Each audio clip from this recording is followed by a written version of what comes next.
What's up out there, everybody? Welcome back to another episode of Chicken Bone Alley, brought to you by SRI Performance, Stock Car Steel and Aluminum, Earl Ramey Racing Engines, and Profab Headers and Exhaust.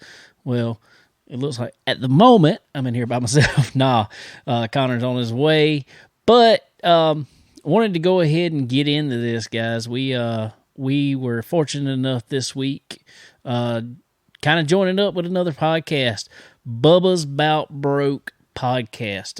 If y'all haven't heard it, after you listen to this, go listen to that, because that is a awesome podcast. Straight out of the great state of Tennessee. Got a lot going on over there.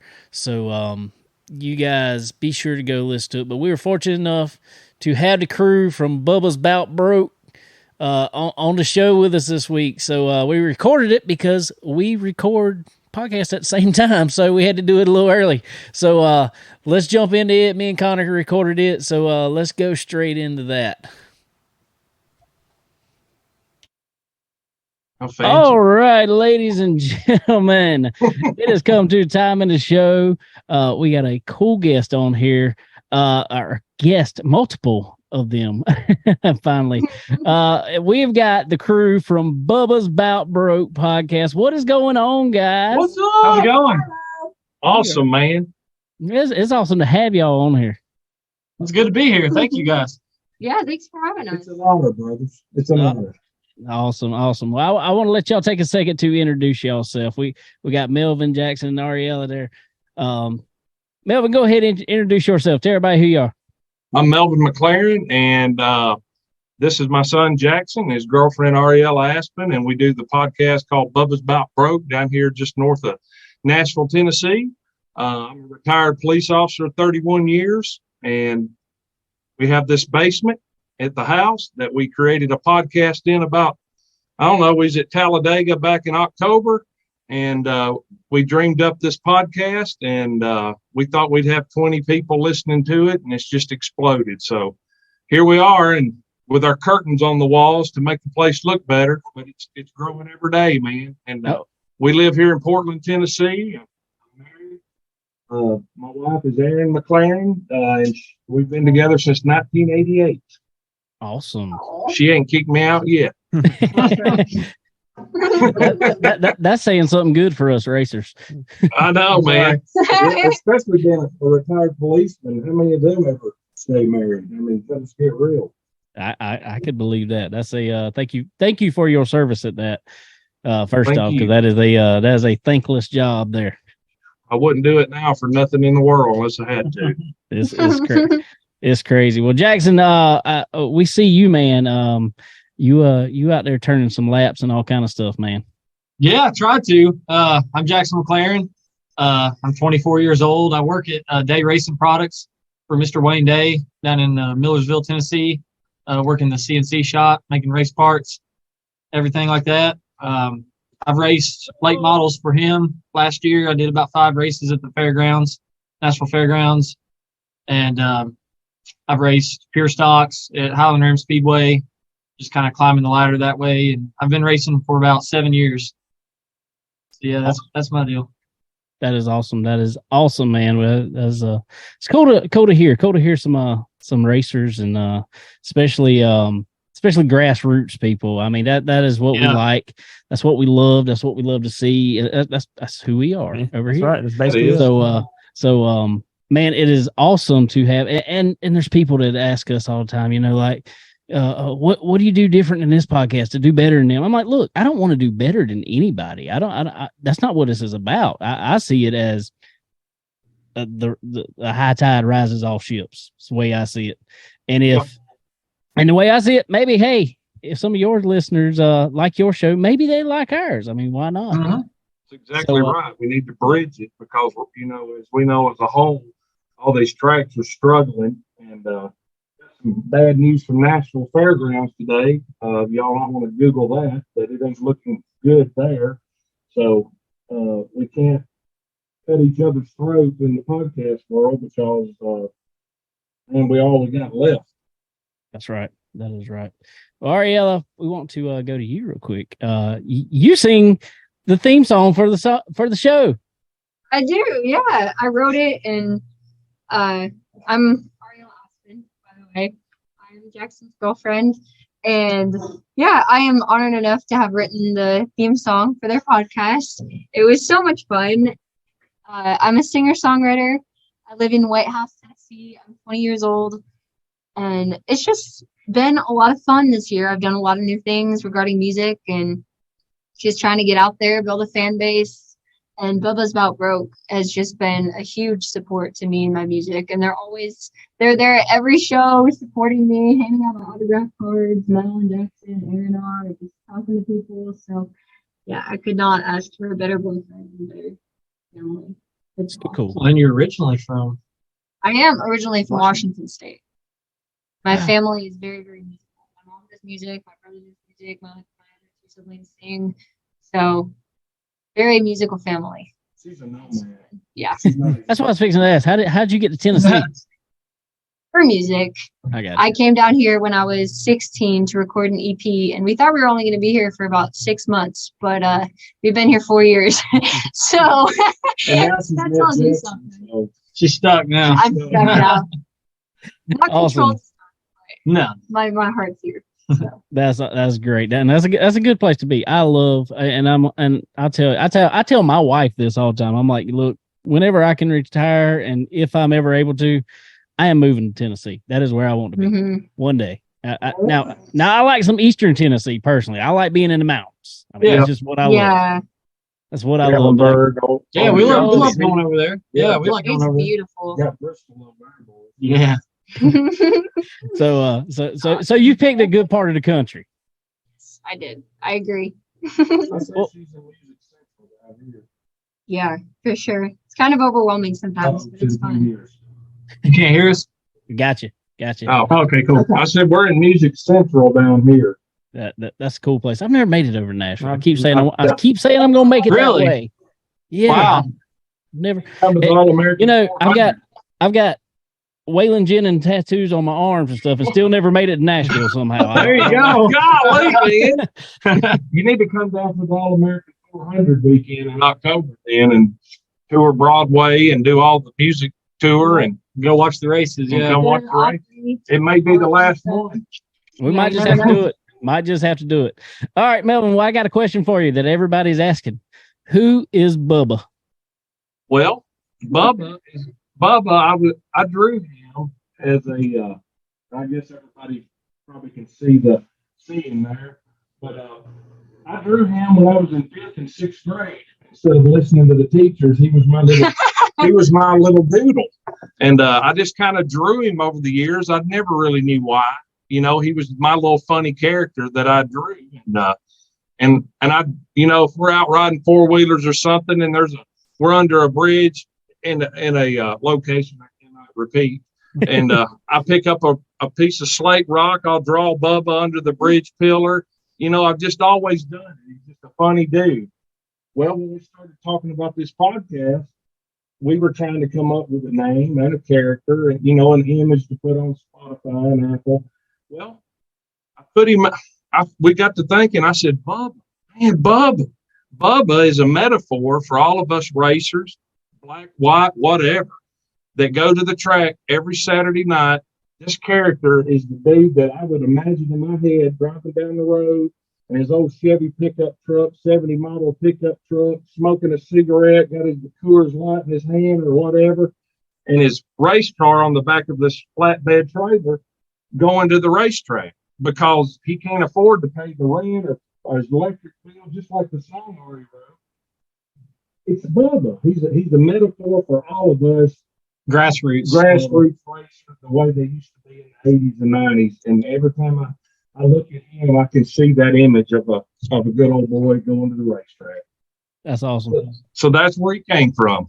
And I feel like we all can relate because I know growing up, me and my dad still raced together, and I remember we grew up racing go-karts for myself and at all kind of dirt tracks in South Carolina, North Carolina, down to Florida, all the way up to New York and everything. And we'd run and I remember him saying many times, "Daddy's about broke." So I Yeah. get it. I Yeah, get it. yeah. Bubba's about broke.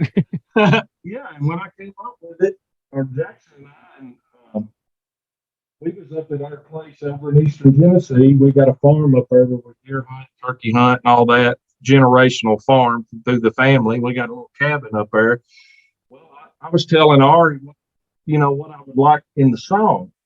My image of Bubba, of course, with her genius, how her mind works, I don't know yet. I'll never figure that out. I walk out to the fire pit, out there stoking up the fire or something. I walked back in a few minutes later and she was like, "How's this sound?" I got it. And I was like, "You got what?" "I've got it." I was like, "What?" I was just out there for 5 minutes. Well, she came up with the freaking song and you heard it, and you may have heard the long version of it. It nailed it, man. I mean, we didn't change a thing, did we? Yeah. Nothing. I mean, she nailed it. I'm trying to get her to record that to go out on, out into the world, because all the race people that hear it, they love it. I mean, it's probably one of the best racing songs that I've ever heard. Yeah, I mean, you got Stroker Ace by Charlie Daniels and all them people, but man, I guess I'm just biased There's not a about lot being written anymore. it. Though, about No, racing. I mean, it No. nailed Bubba's About Broke podcast to it, and the character and everybody out there that races or has family that is racing. So there you go. That definitely nailed it. Definitely nailed it. That Yeah. is that's great. That's great. Jackson, man, I gotta ask you, man, what you got coming up next racing? Well, we kind of had a bad first race of the year, and it's kind of put us out for a while. We had a wreck at the Howland Rim Speedway in the late model division, and totaled the car pretty much. So it's kind of put us out for a while, unless we can find some more sponsors. You know how that is. Oh yeah. We had to take our sponsorship money and fix, his rental ride. So had to pay him. Can you hear me? Yeah. We had to take the sponsorship money that we had for the 5 races we had with this car and, fix the car. So it just put us out of that ride for the rest of the year. Well, that always stinks. That always Yeah. stinks. But unfortunately, that's like we say, that's always a part of it. That's about like, I think me and Connor both this started this year have just had the worst luck with motor stuff, and We can't buy a brake. he's done went through 3 motors first of this year. Yeah. Oh, my man. God. It's been That real. could be another one of our slogans. Can't buy a brake because Bubba's belt broke. Yeah. There you They go. don't sell brakes though. That's the Jeez. thing. But I tell you, PFC can't fix them. Yeah, that's right. he was lucky enough to get a call up from Carter and Son Racing, and he jumped in a boat back in April. And are we getting still on? Yeah, it's whenever you move away from the mic. Yes, I ain't also moving, on I ain't drops. moving. There you Oh, I go. didn't know it was even working. Whenever we back in April, we got a call from Carter and Son Racing, who runs a pro truck in the area, and they let Jackson get in it. And Jackson's never even been in the trucks, and he went down there and set the pole and then won the race. Nice. Then Jeremy Burr, who's a sponsor with Jet's Pizza, he sponsors the podcast, and he runs dirt track over at Clarksville. And Jackson got to go over there and 3 weeks ago, get in that car, and never been in their dirt car, and came in second in the heat race and came in third in the feature. So I don't know what's going on. I guess he can drive anything he gets in. Hey, I try to.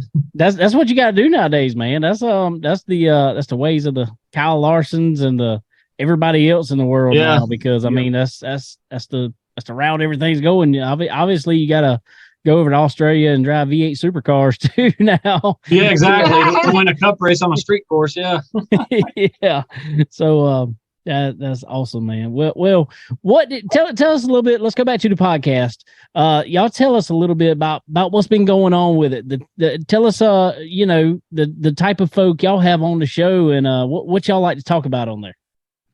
We've had a lot of really cool people on our show just from around this area, and even branching out. We had a guest from Delaware a couple weeks ago, Jillian Rexroad. He drives wingless sprint cars Yeah. up there. He's like 15. I mean, the dude gets after it up there. And we had Bubba Winslow that same night from Pensacola, Florida. He drives Outlaw late models. But the guests that we've had from around here, like last week, we had, what's his name? Shane and, Oh yeah. help me out here. Stan.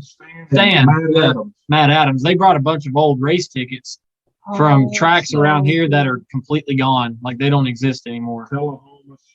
And they brought a really bunch of cool merch for us to see, and old ticket stubs and programs from Highland Rim Speedway from like 1984, something like that, from fairgrounds, and just really cool stuff that we've been able to learn about these people. And then we had Ken Schrader on last week. That was really cool. That was big for us. He came down to Duck River Raceway Park, which is a local dirt track around here. And so we talked to him about coming down. And we're going to have Sammy Sanders on next week, right? Mm-hmm. The 17th. 17th. So the week after next. And then next week is Quinn Davis. Yeah. So we've had a lot of fun, meeting these people around here. And a lot of the people that we've had on, we knew them, but we didn't know, some of the stuff that they had been through or we found out about. And it really gave us another level of respect for those people. And in this podcast, we try to target, when we come up with it, we were looking to target people that normally don't ever get interviewed. Maybe the 15th place person or the guy that is at the track by himself every weekend, that's been there for years, that never gets interviewed. And it just seemed to have really taken off because we want to hear those stories of local racers about their struggles just to get to the track every Saturday night. Yeah. Their Bubba moments. The money that's involved and being there by themselves and have to change their own tires. It's amazing what these people do. It's crazy, the stories. And, y'all's podcast, y'all focus on a different thing, kind of the same thing, but we kind of focus on just local drivers from around the country about their struggles and their family. We'll talk to their wives and everybody to hear what they go through. That's really done good. So far. Hey, it's only up from here, I promise. That's awesome, guys. I think a buddy of ours came up there to Duck River in that Hunt the Front series and took home a win. Old Will Harrington. Oh yeah. That's awesome. Yeah, that was sure did. Awesome. That was really cool. Yeah, and already killed them. It's Yeah, so she weird to sang hear anthem that that crowd, that big of a crowd cheering after she did it. It was like, whoa, that was surreal then, I can tell you that. Yeah, it was cool. That's sweet. Yeah, That that was is amazing. sweet.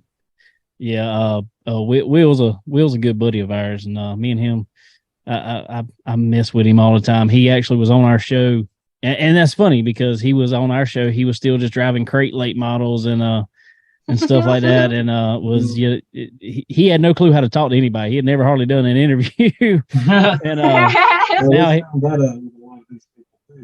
yeah. I tell him, I say, man, this is a podcast, so silence is bad. Really. That's right. You're like, no pressure. Yeah, and they're like, okay. Or they'll talk a lot beforehand, and then when we go live, or well, not live, but when we start recording, they like get shut quiet. down. I was like, where'd that guy go? I know the pain. I know Yeah. the pain.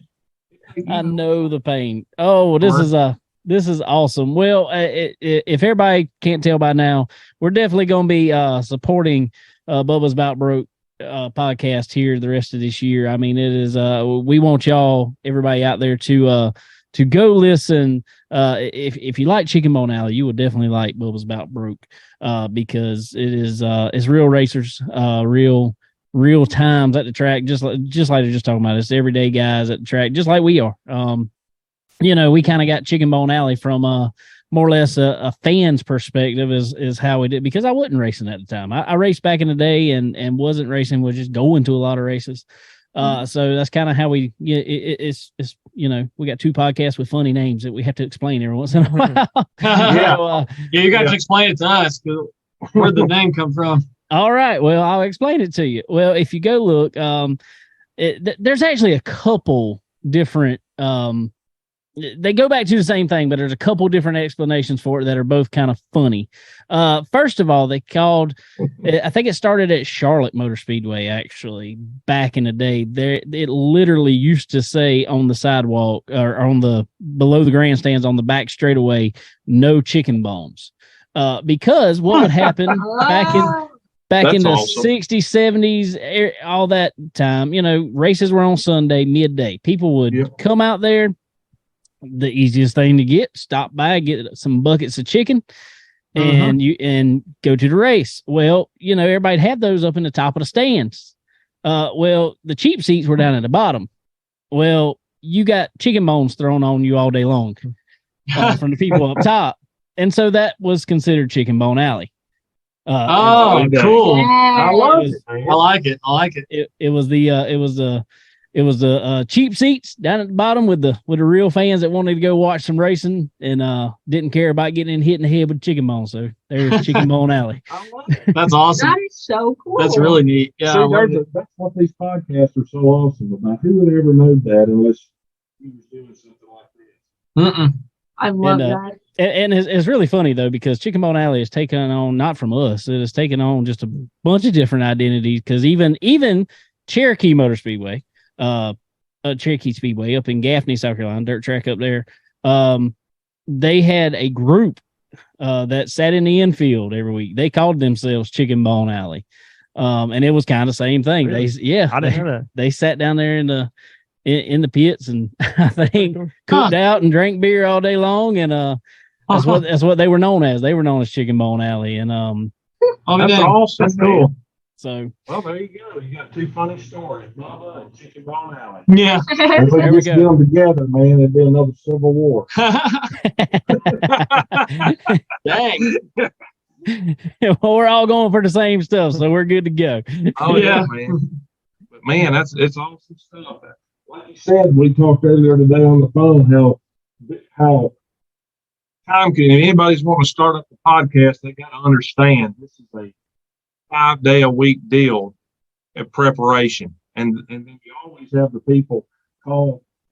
We had it the one time, call the day before or the day of. Hey, I can't make it tomorrow night. Oh, and then you're just scrambling to find somebody. You've already put out their PR stuff on Facebook, but it happens. Sometimes it just happens. Oh yeah, Can't yes. blame them for that. Unless they just got cold feet. Yeah. That's right. That's right. Just roll with it. Might as well. That's Yeah. all we can do. Yeah, just anybody out there wants to listen to us, Bubba's About Broke podcast. We're on Spotify, Apple. You can follow us on Facebook. We're going to promote Chicken Bone Alley. I've been running your advertisement on last week's shows. Not the whole thing because I couldn't get it all in there, but we did do the beginning part of it, like your advertisement that you sent talking about this show coming up. So we're excited to be partners with y'all. Well, I sure appreciate it, and so are we. We are definitely excited. It's always fun to have cool people joining up with you, and can't think of anybody better than you guys. Absolutely. And I do intend on running y'all's league on iRacing. Yes, Yeah. yes. Yeah. We I'm need going to come run with y'all.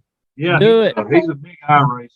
Yep. Yeah. Loves it. We are trying to get up a big group. I'm trying to figure out all the broadcasting stuff for right now. It's looking like it's probably going to be me broadcasting it.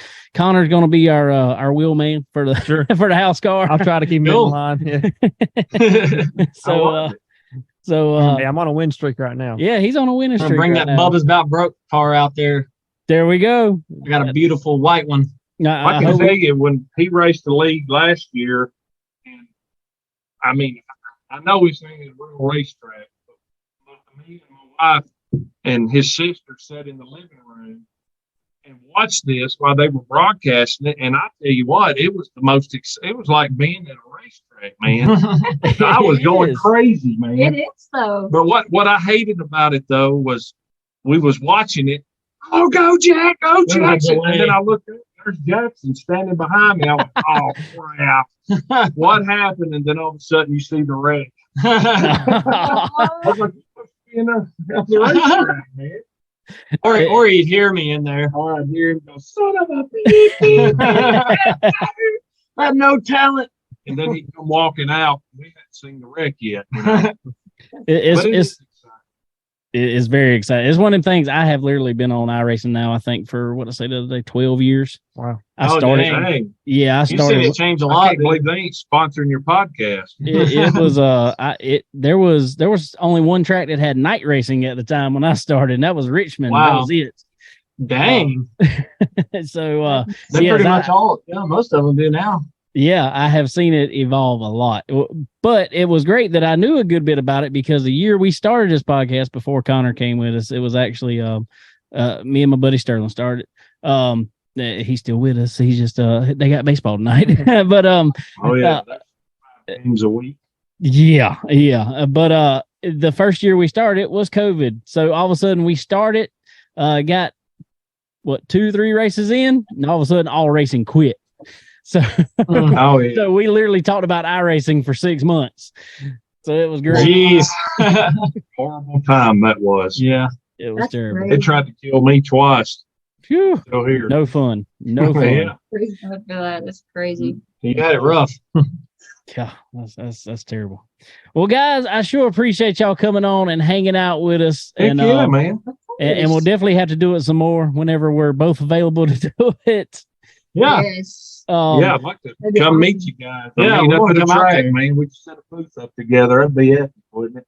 For sure. That would be awesome. cool. That Where would do be y'all normally race? We run at Florence Motor Speedway and Dillon Motor Speedway mostly. Oh, okay, cool.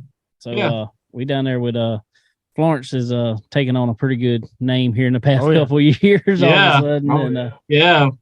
so Yeah, Dale was there not long ago. yeah, he's been there a couple times and we've had him on and really cool, and he's done a lot for that track. It brought Oh, it cool. from almost being dead. So yeah. Yeah. Yeah. It looks really good now. Yeah. Yeah, we need to come over there. Come We're on. wanting to branch out and go to places like that and Well, get out yeah. and see places, you know? Give our stickers out, man. Yeah. We got It's some for- cool little stickers up. We got. Sweet. Look at ours. Yeah. son. We need I need some of those. I need some of those put on the car. I don't even have a Chicken Din Alley sticker on the car. I might need to put one of them on there. I'm done with you. Yeah, we got a little QR code on there. I had to learn all that stuff, you know. Oh, wow.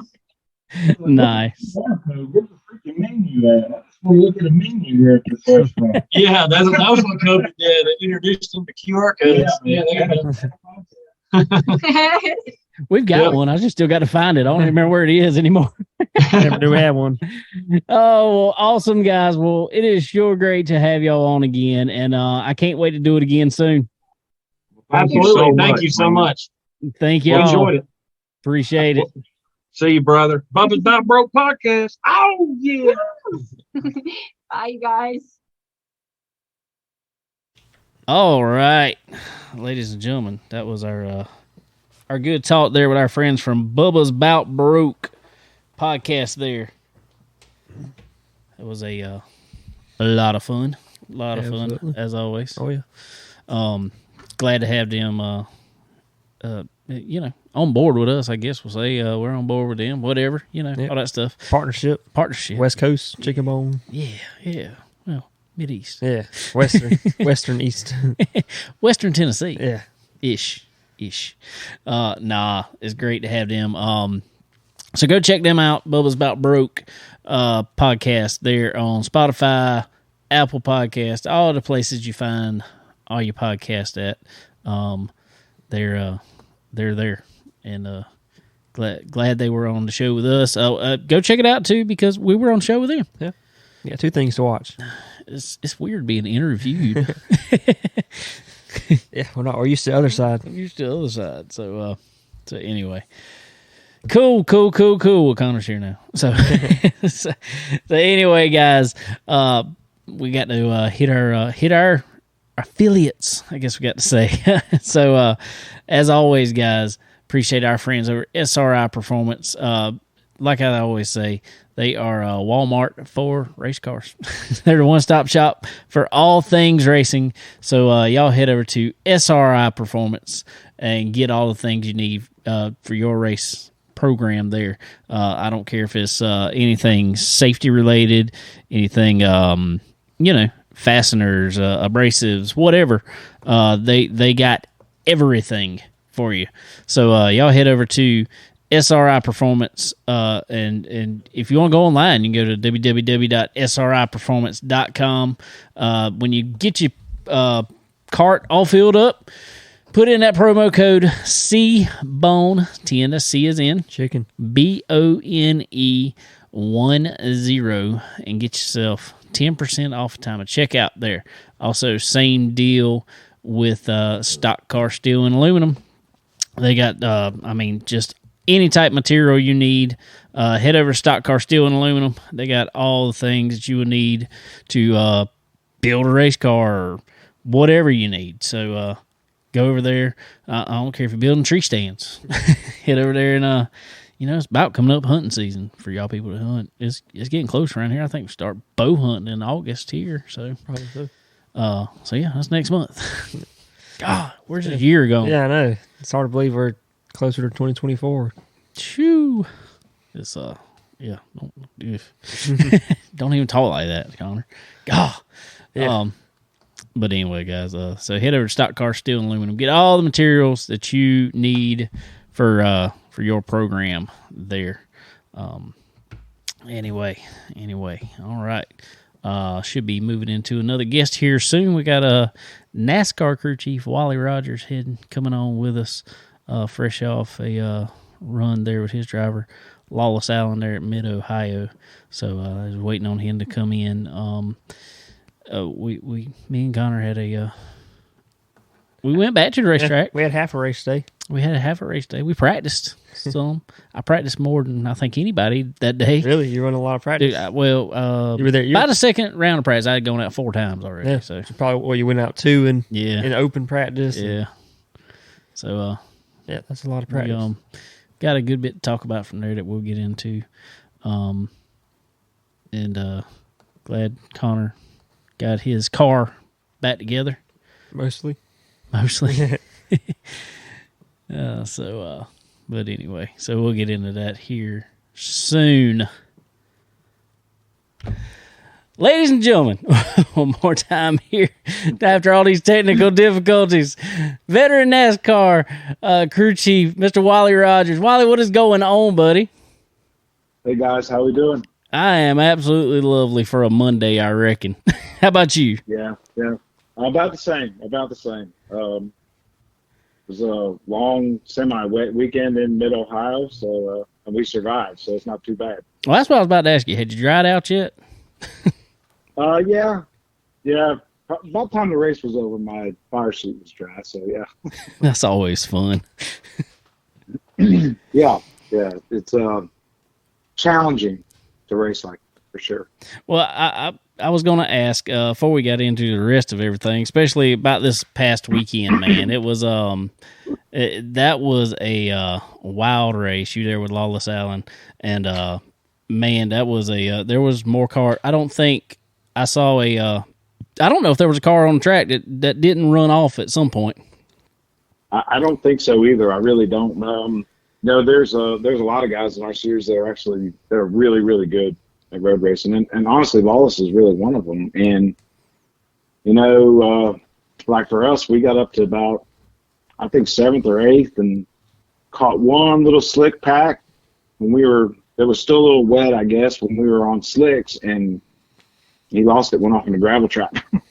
Lucky enough, we had enough speed where we could make some time up, and we had got a lot down and then got the free pass. And, it's so hard to pass. We kind of worked our way back up to where we finished 17th, 16th, 17th, somewhere around there. That's right. So salvaged a good day, right? You kind of have to just, pull your sleeves up and go to work. That's right. I was hoping when he spun through the gravel trap over there, I was like, just turn the other way, go on the other road. Oh, I was thinking the same thing. I was really thinking the same. Yeah, that's easy when you got 100-foot view, though. Yeah, oh yeah. From where I was sitting, I was like, man, what's wrong? It's not like that. It is, it's difficult at times. For sure, man. Well, more than racing, I'm just going to say, I think the real reason I wanted you to come on our show, man, was because I have learned that you have such good taste in music. Yeah, I guess you'd probably say that. Some people might argue that. Some people argue with me too. I mean, I don't know if you can see it right now, but I mean, I actually have a Waylon Jennings tattoo right here on my arm. So that's the second time I brought this up in that one episode. But really, yeah. So I've never brought it up before. Awesome. But see, I have Jinx tattooed on mine. I have Gray. I don't know if you can see that or not, but we I have the lyrics to Gray. I love that song. That's great. That is awesome. Yeah, Cody's a good guy. We I used to work. I used to work with a band, and we actually played with him back years ago, when nobody knew who Cody was. So that is awesome. That's the best time back then. Yeah, it's a little big now. It's kind of big. So it was. All right. Well, since I've seen, and actually, I told Sterling before. I don't know if I've told Connor before. I was like, I need to get Wally on the show. I need to ask him to come on the show, see if he'll come on the show with us. And the other day, there was some post up somewhere about music lyrics, one-liners in music, best one-liners in music, and I put the lyrics to a Waylon Jennings song, and you commented on it. So I was like, you know what? Yeah, I'm going to ask him if he wants to come on the show. yeah. What song was that? It was not it's not really an A side for sure. It was not. That was oh God, what's the name of the song? I just lost it. I just had a brain fart and lost the name of the song. A long time ago. Yeah. Oh yeah. Yep. Yeah. Not many people. That's a really good song, and it's not played a lot. So only that's how you can kind of tell people's taste in music, right? That's right. That when you hear them, when they pull out songs like that, it's like, dang man, somebody's pretty deep into that stuff, That's right, man. That's right. That's it's good stuff. It is good stuff, man. And like I said, I worked with a band for a long time, and right. And they were they introduced me to a lot of stuff like that. And if you haven't ever heard them, you might have somebody. But go check out Rebel Sun. They're a good band. Oh, I know. I've listened to Rebel Sun. Have you? I think I have that on my playlist. Yeah, man. I'm not gonna lie. I mean, that's awesome. That's awesome. I mean, I'm not bragging or anything, but there's a couple songs I got some writing credits on in there. So really, yeah. Wow. Scary situation, ain't it?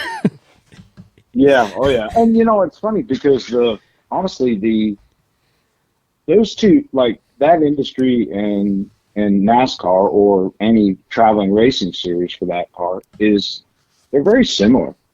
Exactly. Jinx and his bandmates, and I talked to Sonny and Ward, kind of that whole group. From time to time, I've gotten them into some races and things like that, and our industries are so close to the same. You know what I mean? Like, you're just grinding it out on the road all the time. That's right. You got to love what you do, right? You have to love what you do in order to make a living at it. So you got to put in the work. That is 100% right, man. I've said the same thing many days. Racing we've done and going to races and everything, and going and chasing shows and being in one town one night and another town the next. I mean, they are so closely related that it is it's crazy. It's crazy. It's so similar. But I reckon we need to go into the racing side a little bit. I reckon. Sure. Sure. Man, let's do whatever you want, man. I'm good. Let's talk about you a little bit, man. Man, what got you started, period, in racing? It goes back quite a ways. My grandfather raced, all through the 40s and 50s and 60s. And then my father, my grandfather on my mother's side, he raced all over the country, right? NASCAR. I mean, I have all the small pins and everything that they used to give you from pretty much 1948 to the present day, since I've been on the road. And so he started it, and then I got to working for the IROC series as kind of like a vocational for me. And I grew up in New Jersey, kind of weird. Guys like Ray Evernham, he was a young kid when my dad was racing. My dad was winning races, and he ended up, my dad kind of helped him get started. So then, Ray ran the IROC series for years before he moved down south. And, Right.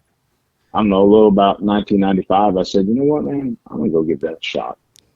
Been down here ever since. Haven't looked back, eh? No, I love it.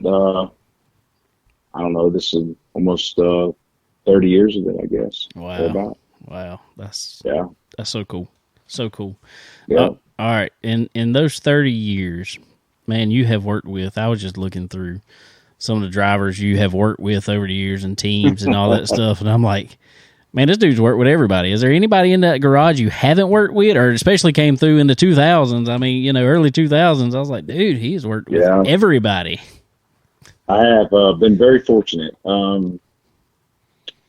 I don't know anybody nowadays. A lot of the young kids. Right. And that's kind of my position at Nice now, right? Is that I help with the younger kids, and even just from the guys that work on the truck all the way up to, like someone like Lawless, just passing on my experience, and they all laugh at me and they roll their eyes, and I'm like, back in 2007, and they were like, well, I was 3 when that happened. So, it's kind of hard at times, but, I've been very lucky, man. I really have. I think over 500 and something races as a crew chief in NASCAR's top 3 series. Wow. Yeah, it's and I say that just to, there's guys now that cup race, right? And me, I've kind of been more of a journeyman, right? Where I started out doing cup, and then I went what was then Busch series racing, Right. and then I went to Kevin Harvick when Kevin Harvick started KHI, and was like the first person hired him. Wow. So we built that program, and then I spent, quite a few years there doing the trucks and the Busch cars.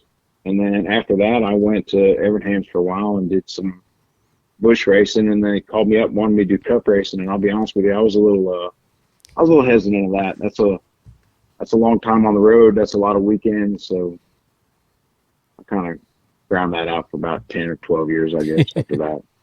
Well, that's what I was fixing to ask, man. I mean, is being on this truck series now, looking back at all the weekends you were on the road in the Cup series, does it seem somewhat of a relief, after all those years being on the Cup side and never being home almost?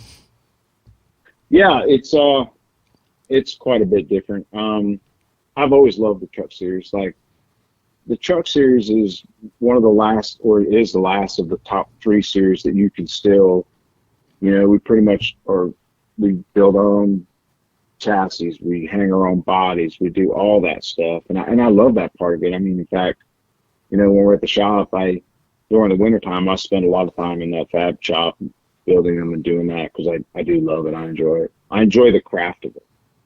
That's awesome. That's You're right. That's something I'm not in it, but I miss that myself. I look at the Cup Series now, and not taking anything away from them, but I had some friends over there that were, fabricators and stuff over there, where they were out of a job because there's nothing to fabricate. Right. No, that's right. That's right. And I look at the guys like y'all's team is in the Truck Series, and it's like, man, they're putting in some hard work over there, and I mean, that's really innovative. Still can be innovative.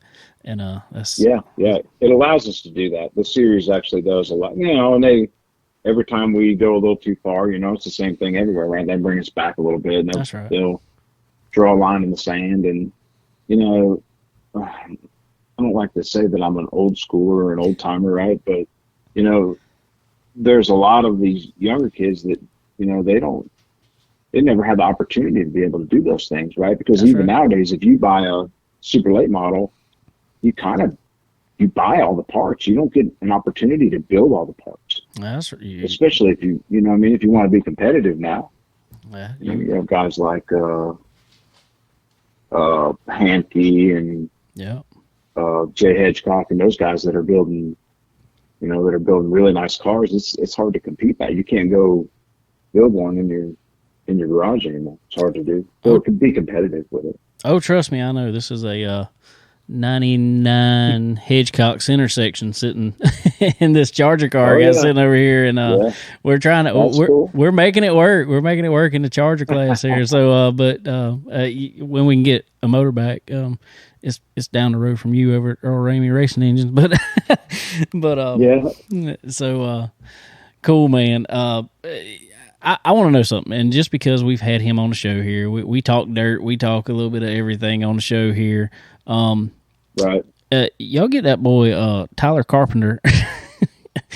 Come run every once in a while over there. Can you calm him down any? Man,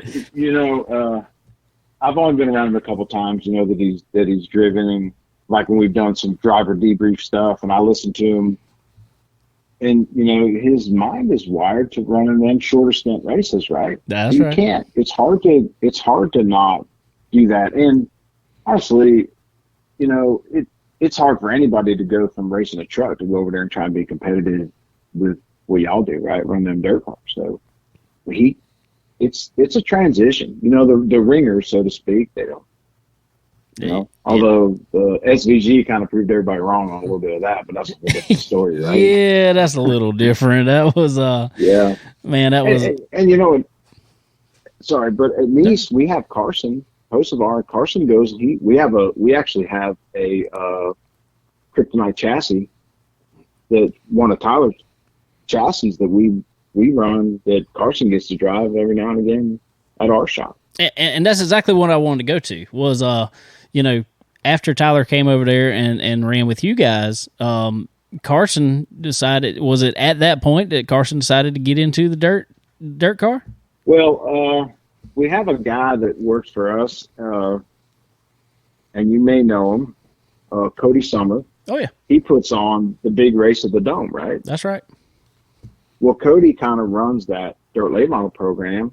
So a couple of us, or some of us, had gone over to see one of the races at the Dome, and it was in fact the race that Tyler won. Right. And that kind of started getting the ball in motion to have it. And then Carson will drive anything, man. He's down at Millbridge. We have one of them little wing sprint car things at the shop. How does he fit in it? How does he fit in that thing? Dude, his knees are like way back here, man. Like they're so far back over his head. But he just likes to drive. He's, race car drivers like to drive. They'll drive anything. I worked with Ken Schrader early on in my career, and Schrader, man, if they were racing box cars out in the parking lot, he would want to get in there. And he didn't care who built it. He didn't care about the safety of it. He just wanted to drive. That's right.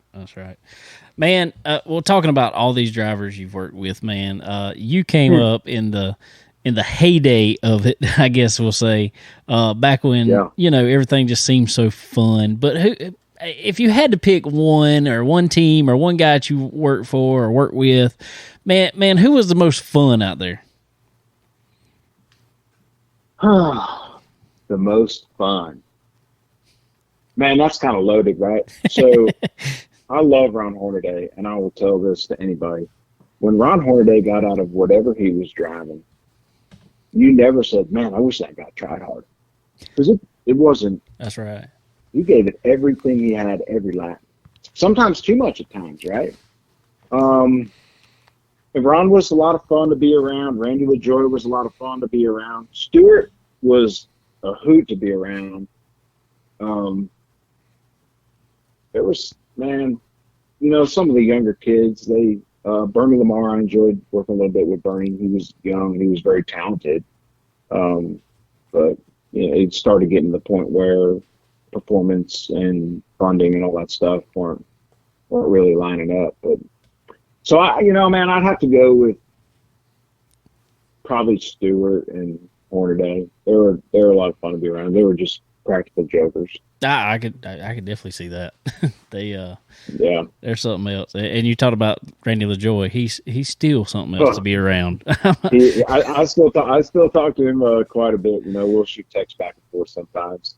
It's kind of cool. A few years ago when I was at TriStar, they made kind of a crew chief change or something. So about the last 5 or 6 races of the year, Brian Smith, who was running at the time after his dad Mark had passed away, Brian had said, "Hey, will you crew chief this thing?" And at that point in time, I kind of rendered myself to being in the shop. I want to spend a little more time at home. My girls were just starting high school, I think, at the time, and I really just wanted to be around them.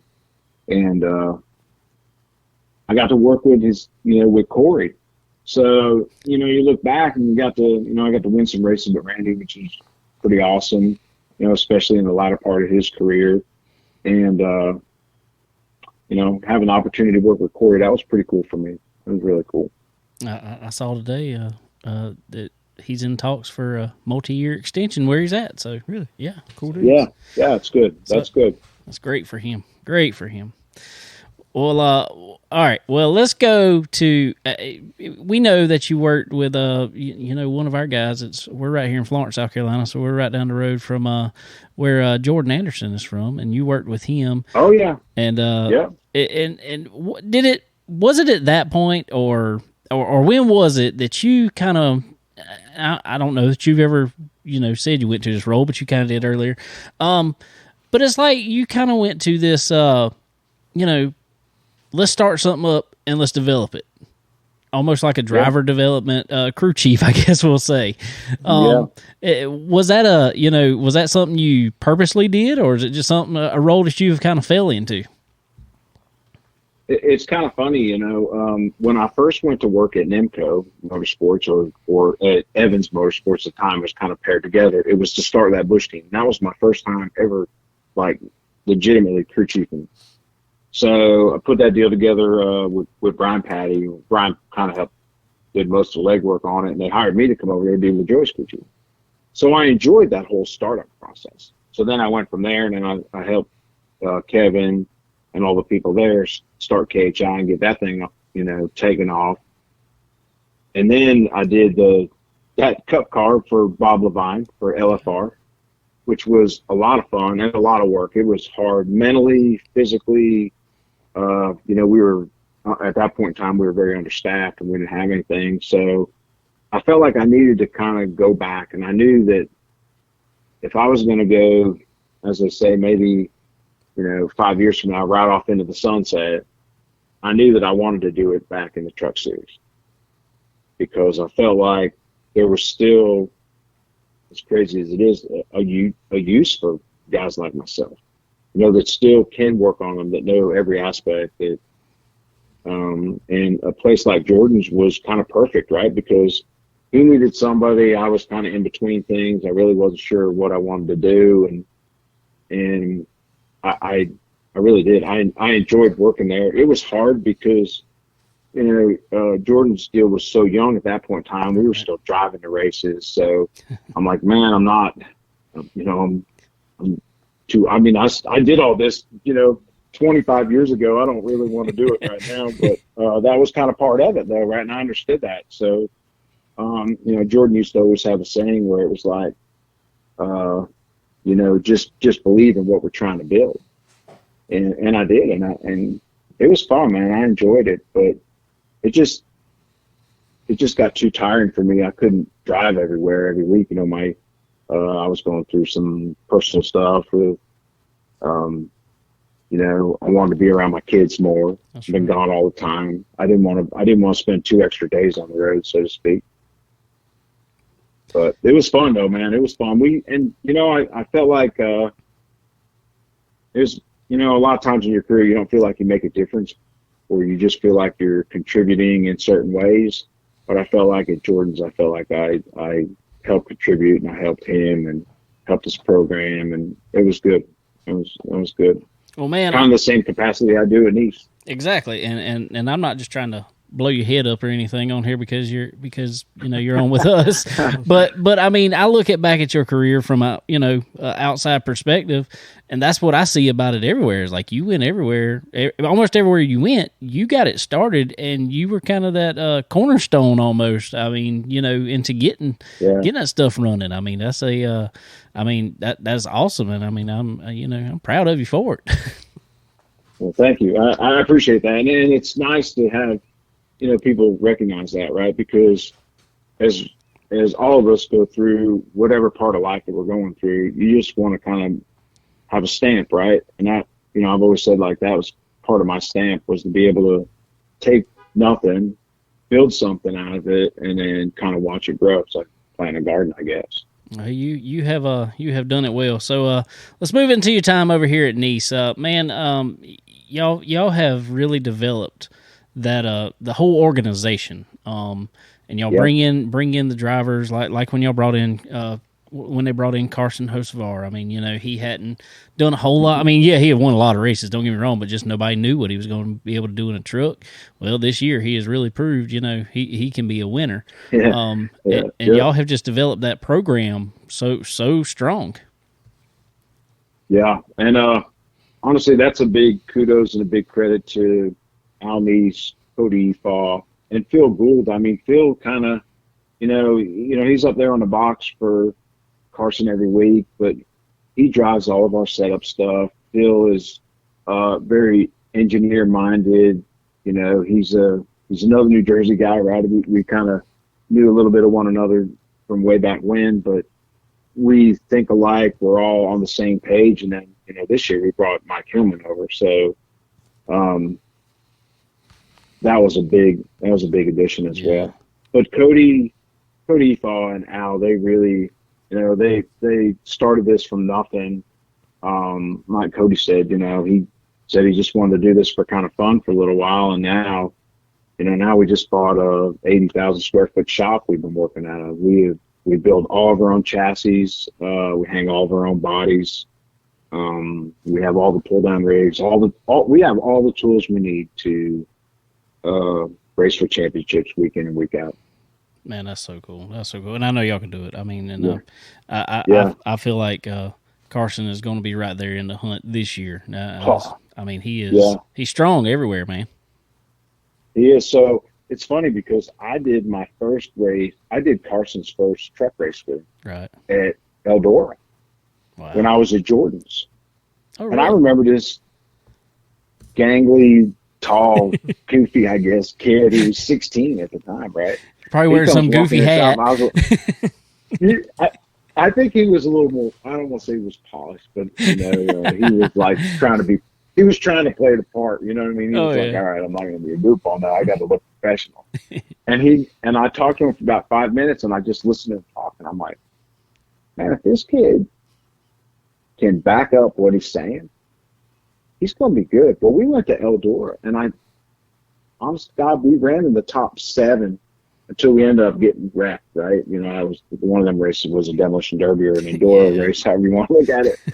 But I said, this kid's talent is unbelievable. Like he works it himself, right? Like he's not only asking us to make the vehicle better, but he tries to make himself better. And I'll say this, that there's a lot of guys that want the truck to do certain things for them, but there's only so many guys that can make the truck themselves do it what they want to do, or whether it's truck or a car. And I mean, you see that the likes of Kyle Larson's, the Tony Stewart's, the Kevin Harvick's of the world. Those guys are they're amazing. Yes, they are. It's just a craft. Yes, they are 100%. So, but I love being at Nice. Cody kind of lets me have my reins on my team, and we build our trucks. And like I said, Phil, and between myself and Phil and Hillman and Cody, we kind of all we're all on board with everything we're doing. We're fully committed, and we just keep trying to be better and better and better. I mean, even like last year, we came back after Phoenix, and we cut everybody off, everything, and we started from scratch. Wow. We were like, we need to be here, right? We have, very talented drivers between, obviously Ross comes to drive for us, and then Bailey Curry is, he's very talented.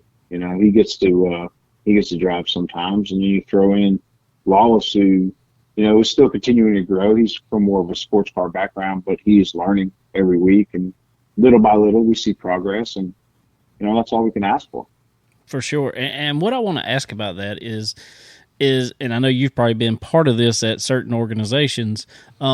It was very well known, or still is, I think. I don't really know how. Like, let's say just Hendrick, for instance. They worked out of multiple shops for their for their cars. And, I remember hearing some of the crew chiefs say, yeah, we kind of just did our own thing over in this shop. How's it work over at Nice? Are all the crew chiefs together, kind of got a common goal, or how's that work out for y'all? We do. It kind of goes back to what I was saying before. I mean, so Phil Gould, he drives all the setups, right? Right. And we pretty much, all 3 or 4 of our trucks, whatever we're running, even at times when we ran 5, they were all driven off of that 42 setup.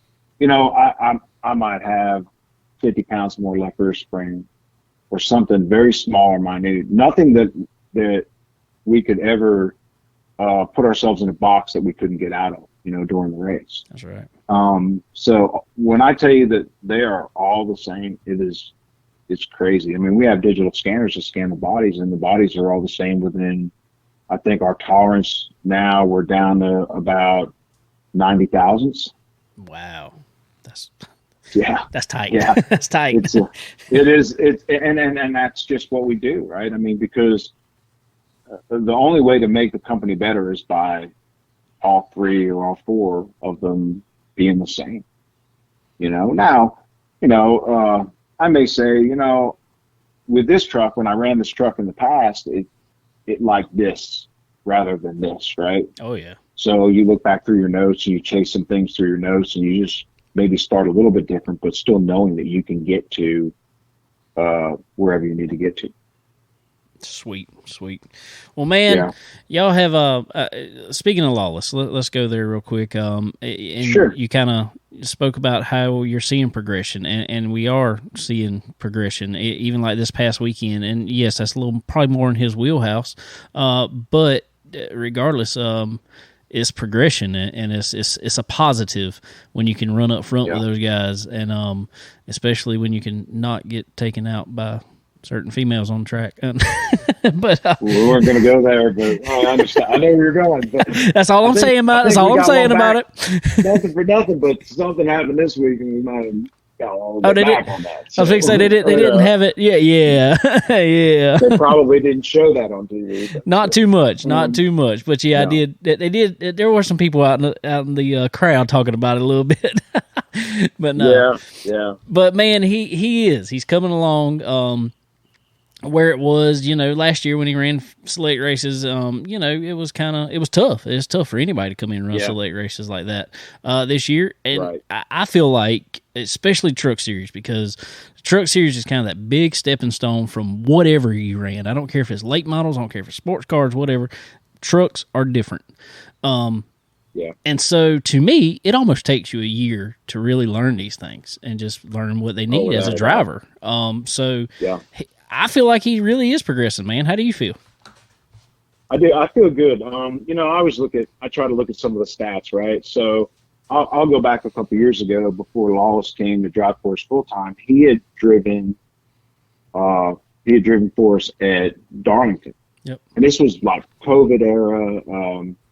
Pretty much just show up, have your stupid mask on or whatever, and then race. That's right. Right?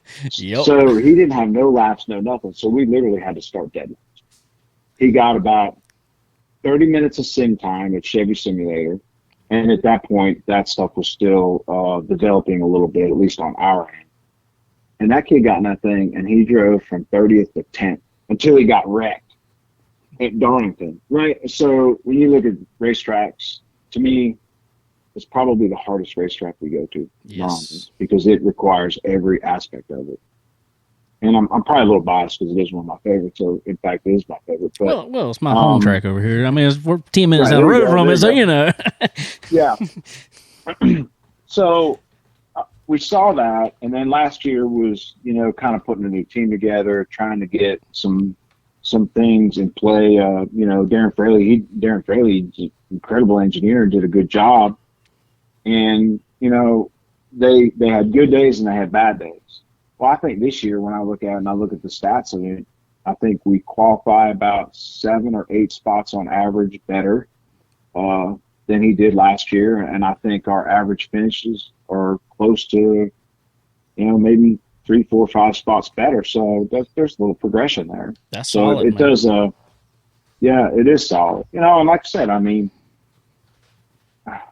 being around Lawless and learning to cater to some of the things that he likes and knowing just what, if he says it's loose, is it like, is it half pound air pressure loose, or is it like, oh my God, I got to start cramming rubbers in the left rear, and making humongous changes. Just learning all that has been it's been a little bit more of a stepping stone for myself, just in order to give him what he wants. But I feel like little by little we've gotten better. Oh yeah, and go and continue to, man. Well, man, I don't want to take up much more of your time, man. I sure appreciate you jumping on with us and battling through the technical difficulties. Well, thanks for getting an old man on here, man. Dude, anytime. I'd love to have you on more. Let's talk about it. We can talk about anything, man. I music racing. I like doing this stuff. Like I said, they kind of put some of us old guys on pasture anymore. I think they don't like us on like the big shows or big TV because they're afraid that we're going to say what we really want to say, and that usually ticks somebody off. Hey, well, that's why we're here. You say whatever you want to say on here. I don't even care. So, it's funny though. I was telling somebody this the other day. I said, I sent Wally a friend request on Facebook. I don't know how many years ago it was, but I mean, and you accepted it. I was just like, cool. So, I mean, we've actually been friends on Facebook for a while, and I promise you, he is one of the funniest people on Facebook. Just some of the pictures he will put up that you will ever see. Like I said, that's hard. I'm usually pretty toned down. It's bad when your mom calls you and they're like, mom's like, hey, listen, you remember that, you do have a job and a career, so be careful what you say. And I'm like, man, people, I want to be real. I want personality, man. That's what I want. I do, man. I've never, and I think that's, maybe that's been some of the things that's held me back throughout my career, to not always get an opportunity to go to one of the humongous teams or anything like that. But, man, I always stay true to myself. That's right. That is right. Why would you want to do something different? That is right, man. 100%. Never change. I know you never will. I just want to know who actually cuts the grass like that. I mean, cuts the grass at my house? No, I'm just saying, like some of the pictures you'll be putting on Facebook as a profile picture. I'm like, who cuts the grass like that? Oh yeah, I'm not gonna say there hadn't been times when I might have. Depends what you was sipping into that day. A little bit too much one day. Yeah, I might have a little bit too much. Oh, but it makes people laugh, right? They're like, "What is wrong with you?" I love it. I'm like, yeah, you do it if you could. Exactly. All right, man. Well, man, I sure appreciate you coming on, hanging out with us, buddy. It has been a pleasure, and man, hit me up anytime. I'd love to get you back on sometime, man. Let's talk about some more racing. This, sometime later on this year, we'll get you back on, buddy. That'd be great. I appreciate it, man. Thank you. I appreciate it. Thank you. All right, guys, be good. See ya. Take it easy. All right, everybody. Mr. Wally Rogers. Veteran NASCAR crew chief, as you hear there. He's, like I said, he's worked with everybody. It's one of them things, Like I said, me and him have been friends on Facebook for years. I mean, which is really weird to me now. Maybe not to younger folk, which Connor ain't even on Facebook. He's got a racing page, but he's not even on Facebook. Yeah. But us people that came up when Facebook was new and stuff, it's like, I'm friends with him on Facebook. Yeah. I've never met this person before in my life. Same thing. Yeah, same thing. Real life Facebook. Same thing. So, no, I really appreciate Wally coming on, hanging out with us, and he spells his last name right. Don't spell it with a D. Thank you. My brother from another mother there. No, it's cool. And I was he was one of them people that, he's worked with every team out there, and I'm not gonna lie, I'm still hesitant to ask some people to come on because I'm just like, they might not have time for us. But Wally was one of them people that I was like, I bet you he would come on the show. Seems like the kind of guy that would do that. Exactly. Yeah. He would talk to us. And so we sure appreciate him for coming on.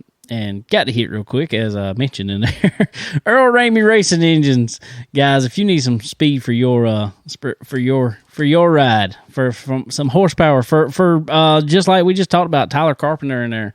Tyler Carpenter A lot of times he's running some Earl Ramey racing engines in his super late model.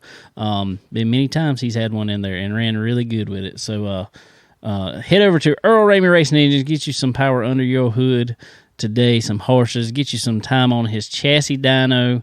Man, it is a tool there that is very useful. Very useful. So head over to Earl Ramey Racing Engine. One of the biggest things you'll put on there is some Profab headers and exhaust. Best looking headers on the market, but that's the least of it. Best performing also. They are, man, you will up your horsepower numbers, your torque numbers, everything on that already good motor you got. So head over to Profab headers and exhaust. Get yourself some today because they are quality that wins. All right, Connor, we got some, I guess, stuff to talk about this week. A little bit. Since we ain't been here in 2 weeks. So let's go back far. Let's go back to, since we didn't talk, I put some stuff out there to kind of get some feelers about it, about the Chicago street circuit, street course circuit, whatever you want to call this thing. First of all, before we get into any of the rest of it, how'd you like the racing? The racing? The racing. Just the racing. Just racing. Racing. If we're just talking about the green flag laps, how was the racing? I'd say about as good as you'll see on a street course anywhere. I agree. I mean, really. I thought the races themselves were pretty good. I personally like the fact that it rained. I don't think it might be as good a race without the rain, actually. But it was very competitive. There was a lot more passing going on than I anticipated. It was. That was good to see. I mean, really. I mean, it was. I give it. There was as much passing as Sonoma or exactly. Most race course. So I'm gonna give credit where credit is due. The racing on that track turned out probably 90% better than what I envisioned was going to happen. So congratulations, because I'm going to be honest with you, for me at least, maybe there's some people a whole lot better, but for me on iRacing with it, no. I never even bothered to buy it. Not too good. So racing. All right. This is where I seem to ruffle some feathers on the social medias not about the Cup race, about the Xfinity race. I did not like the fact, and maybe I'm wrong, maybe somebody said there's something out there somewhere else that this happened to, maybe, I don't know, I don't remember it happened. I do not like the fact, I don't care it was 2 laps, I don't care. I do not like the fact that it was called before halfway. Yeah. And the sole purpose was because the city did not want them back on Monday. Yep. And, yeah, I think the biggest mistake in general was having the Xfinity there. With the limited amount of track time they were allowed, it was going to have to run perfect to get both races in. And I think, and many people people that were there, say that if NASCAR was in complete control of the event, it probably would have finished Saturday evening. But because of Chicago's policy with the lightning and everything, it was called earlier than NASCAR probably would have wanted. But yeah, I don't like going against the principle just because it's a special event. That don't matter to me. I feel like they should, when they sign the contract with them, I feel like it should be, all right, we, this is our policy.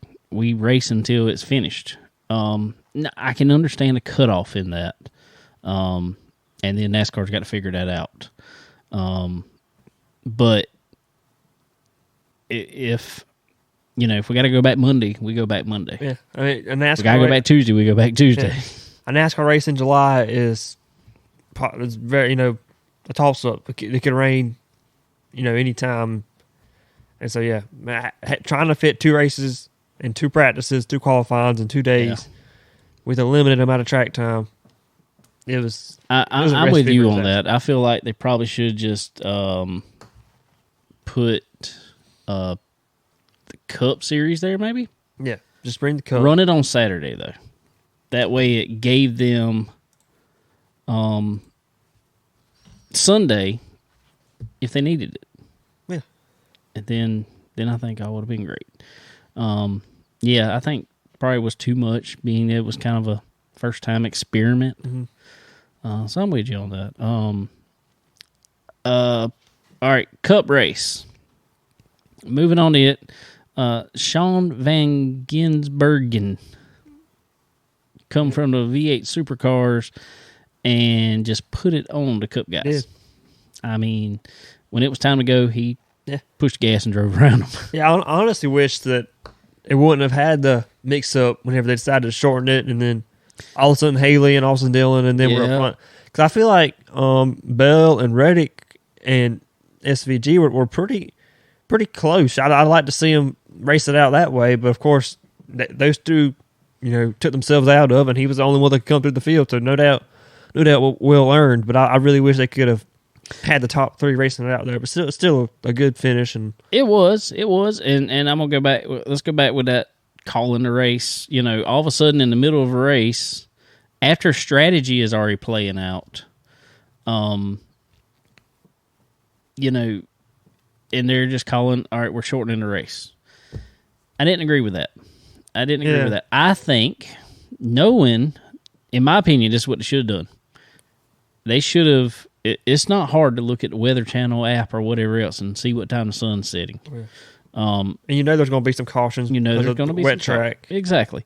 So, my opinion is they should have said, look, we're taking the green this time. We'll run it all the way to the end if we can. But at this time, we're throwing the white flag. So at that point, you would have known, all right, we're racing to this time. Mm-hmm. Yeah. I mean, that just seems... Could have said, yeah.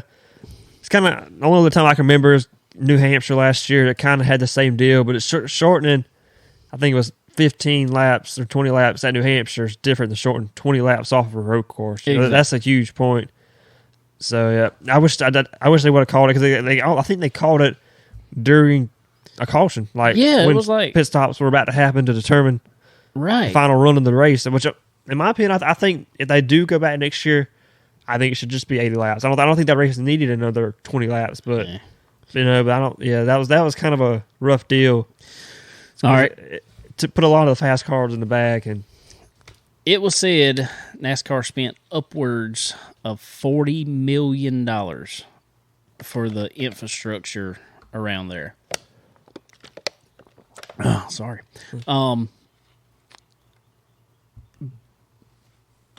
And the mayor has basically pointed to, they are thinking about, because apparently had a contract, they're basically thinking about buying out the contract so NASCAR doesn't come back. Yeah, is the word. Well, yeah, everything I've heard is they're going to evaluate it, and there's an opt-out clause after the first year, within 90 days of the first race, whatever. But yeah, I mean, what I've heard is that it will take 2 to 3 years for NASCAR to turn a profit running this event. And they knew that going in, but I'm sure signing a three-year deal like they did, they hope they get more than one. I would think so too. But my problem with that is why are we going somewhere that flat out just doesn't want, I'm going to say us because we're a racing community, but why are we trying to force ourselves into an area that doesn't want our money? Because think about all the hotels that's selling out up there. Think about all the restaurants that's piling people in. Now, it's Chicago. It always happens. And I guess that's the issue. That's what I wonder. Why are we going there? I mean, why are we trying to force ourselves in there when you got Chicagoland, Joliet, Illinois, which is an hour away? Your core fan base is going to go there. I understand trying to get new fans, but I feel like there's other ways to do it. I feel like, I know they're ridiculously saturated with it, but you could have made an awesome street course in downtown Charlotte. Yeah, I'm not opposed to the idea of a street course in a big, suburban city.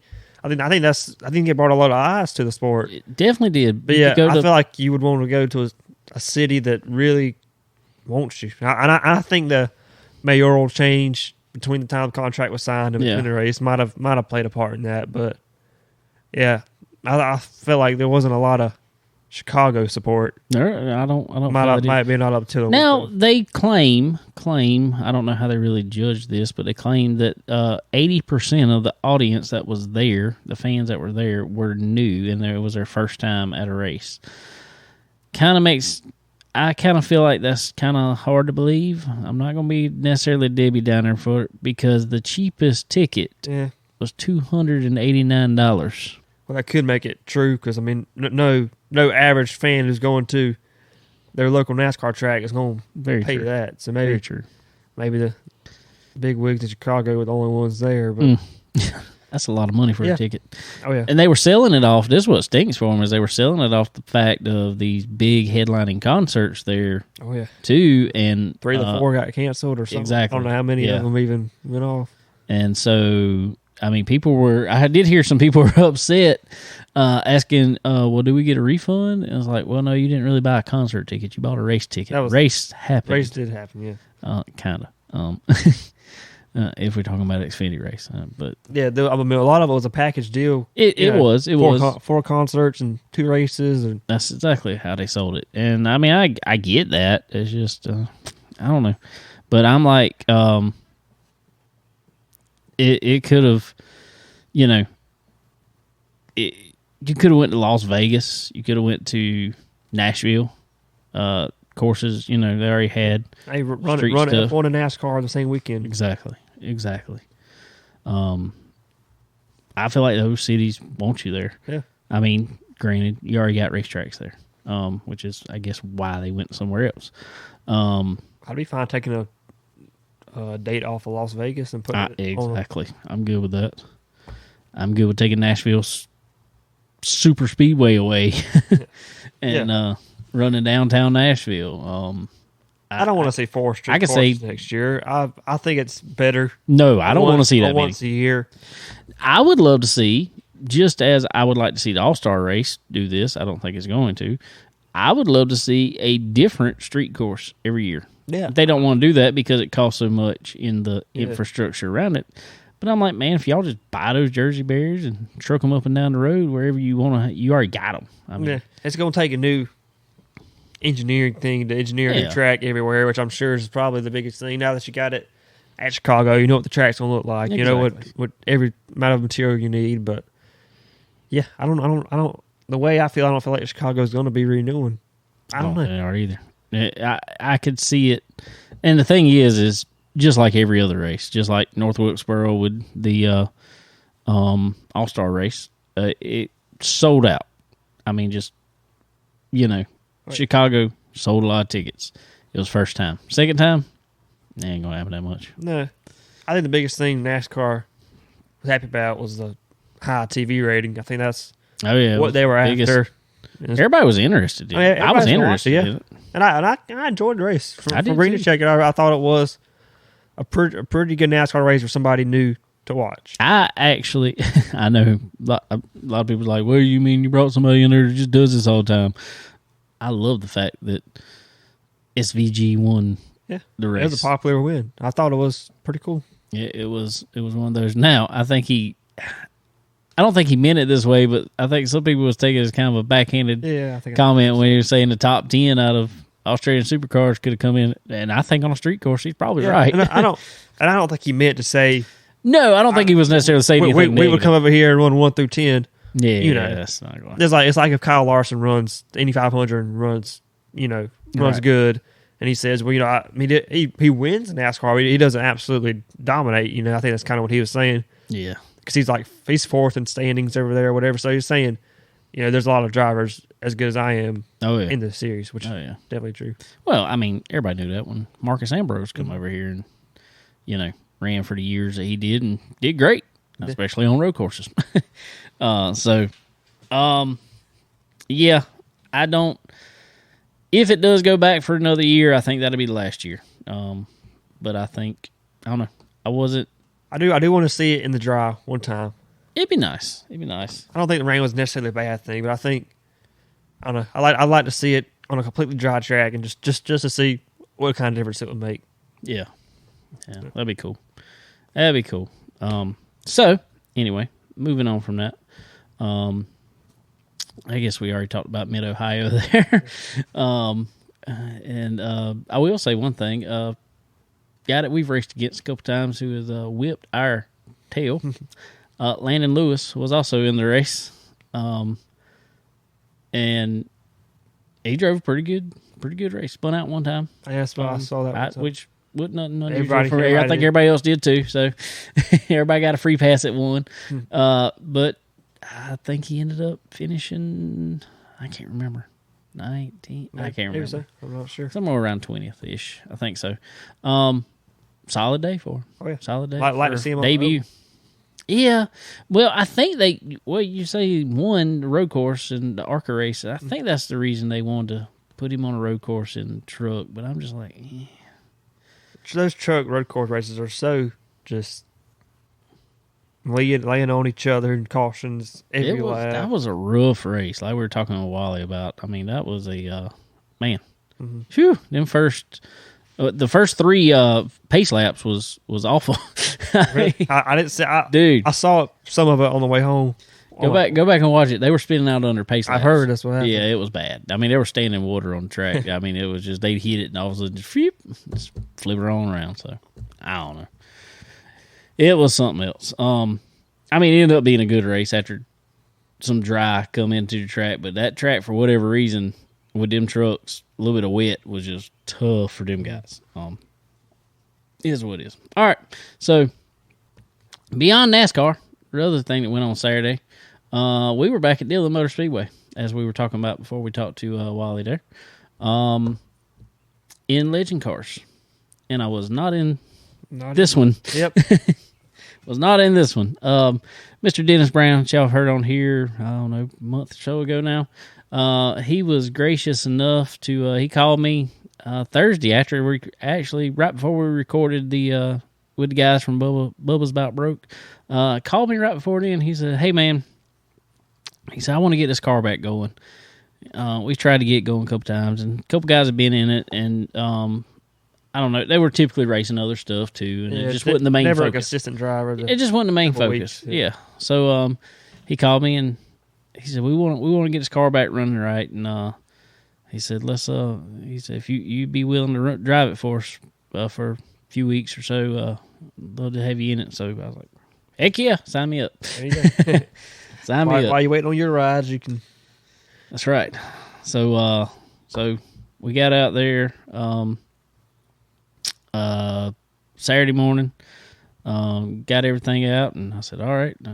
Went over a few things on it, just to look, make sure where we were at, and jumped out there and practice, and open practice. We don't really have open practice because they don't want other cars on the track with us, and I'm grateful in the legend car. But so got out there. First setup that was in it, it wasn't far off, but I was super loose. Come in, changed some tires around, went back out. I was a little bit on the tight side. So I was like, all right, well, it is responding. Yeah. It is responding. Which is a good thing. That is a wonderful thing. I'm all right when it goes from super loose to super tight. 'Cause I'm like, all right, I can go back somewhere in the middle here. We can fix this. So yeah, that's what we did. And we were coming around there. And then Connor went out there and made us all look bad because he throws his car back together and tells Dennis there, he said, Dennis asked him, he said, you going to go out for open practice? He's, nah, I'll just go out for 2 controls. It's all right. He said, you ain't going to shake it down enough? Nah, it's all right. Like, I almost wasn't all right, but oh, it was good. We'll survive. It's good. It'll fix itself. It restricted you just enough. So anyway, got it back together. Got rear end back in it, all straight. Mm-hmm. What went on with it there? It was just really the only thing. Nothing other than just a little bit of still damage from the wreck. Steering rack was still fighting us and all, but it drove like it always did, which I was glad. Changing the whole rear end housing and everything, I wasn't sure how it was going to respond, but it felt the way it always did, which I was happy for. Obviously. Connor went out there and he was like 2/10 faster than everybody. In the second practice. They had me in the first practice. Well, you need one practice to shake it down. You probably didn't even go half throttle out of the first practice. Hey, and Rafe didn't go out second practice, so that probably was the one that was going. Rafe was having some issues the other day, which I know he told me the other day before we went. He said I threw something at it. He said I knew I had changed, but he got the new shocks, and he said I'm gonna try them. So he threw them at it and couldn't get it to work right in the first couple practices. So I think he went back to the old ones just to something he knew that was working. But then he was fastest in first practice. Yep. So but then after that, rain came, and we came home. Yeah, very, very, very odd rain delay, rain postponement. I guess there wasn't nobody racing next weekend, and we were out. And I will say we were down some cars. I don't know if it was being that was July 4th week up into that. Legends weren't really down too much. Legends probably had a the good best crowd. class, Yeah. But the rest of it, it was down a little bit, and we had Jerry Smith on here. If y'all saw, I had Jerry Smith on here last week. Real quick, we didn't even do a show. I done a quick little sit down with him. He got on here and talked about the Charles Hutto Memorial race, and they were out there in full force doing all that. And so there were some street stocks, good strong street stocks there, I think. Hopefully there will. I think chance of rain scares people off too. So hopefully this coming Saturday, we'll have even more out there. So y'all be sure to come on out for the Charles Hutto Memorial at Dillon Motor Speedway. Maybe I can redraw. I really hope it's not saying all the same, and they just say, "Oh, we use same numbers," because I drew horribly for the heat race. It did not. I hope there was some form of qualifying. That'd be nice. Take second round of practice and set the heat race like That'd that. be nice. Or let the top 5 redraw. I think that would actually be a really, really good deal if you could take the top 5 from second practice and let them redraw, so that way. That'd be cool. Yeah, that'd be cool. So we'll be out there Saturday. Good Lord willing, and the creek don't rise. That is our plan. As our plan were to be this weekend. All right. Had Xfinity and Cup at Atlanta Motor Speedway. I'm gonna be 100% honest. I didn't get to watch much of the Xfinity race.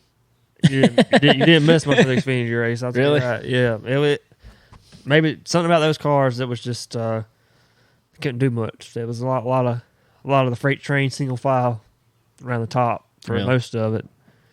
Yeah, really about it. They kind of got dicey at the end, but even then, it was just whoever got out front was going to be pretty steady. It was going to take a couple teammates behind you to make any type of move to the bottom. So it was all right, but it wasn't a very good race. Who won that race? It was John Hunter Nemechek. John Hunter stole it from John the Hunter. 3 colleague cars that got racing each other. I did see the last restart there where they went at it, and John Hunter can do that. It's like he's like another Kevin Harvick. If he's right there, you better watch for him right at the end, because he's going to drive it hard in the last couple laps. He wasn't the best handling car in the top 4 or 5, but he cleared them, and Haley was stuck behind Hemrick, and that was it. He ran 2 hard laps, and there you go. 2 qualifying laps. Let's go. Mm-hmm. All right, Cup race, Sunday night Cup race. I've had a couple of those here lately. Really? I know it's I think they're just trying to beat the heat, I guess. I guess they are. Used to, if it was going to be a night race, it was going to be on Saturday night because of people not, wanting to get home so late. I guess people hadn't worked the next day. I'm